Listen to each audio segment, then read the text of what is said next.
印尼警方扩大调查有毒咳嗽糖浆导致200多名孩童死亡的案件。路透社引述警方调查官指出，当局传召食品药物管理局多名官员问话，调查是否涉及刑事不当行为。一旦证实犯错，不排除会采取法律行动。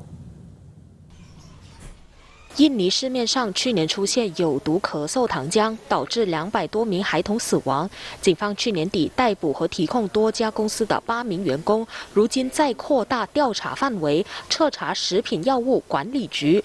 印尼警方调查官安迪卡和犯罪侦查组长何沙威告诉路透社，警方传召食药局多名官员问话，调查是否存在刑事不当行为。不过被传召的是底层员工，不包括食药局长 彭尼鲁吉托，并且是以证人的身份录取口供。安迪卡表示，一旦证实食药局有人犯错，犯罪者就必须负责，包括被控上庭。不过他没有透露会面对什么控罪。食药局暂时没有回应被警方传召一事，只是表示多方利用安全保障系统中的漏洞，而制药公司也没有全面检查使用的原料，才会导致急性肾损伤的病例暴增。目前食药局还没有人被控犯下不当行为，警方可能会提出刑事诉讼，但也可能在没有采取任何后续行动下结束调查。除了印尼，这些有毒咳嗽糖浆去年也导致冈比亚和乌兹别克几十名孩童死亡。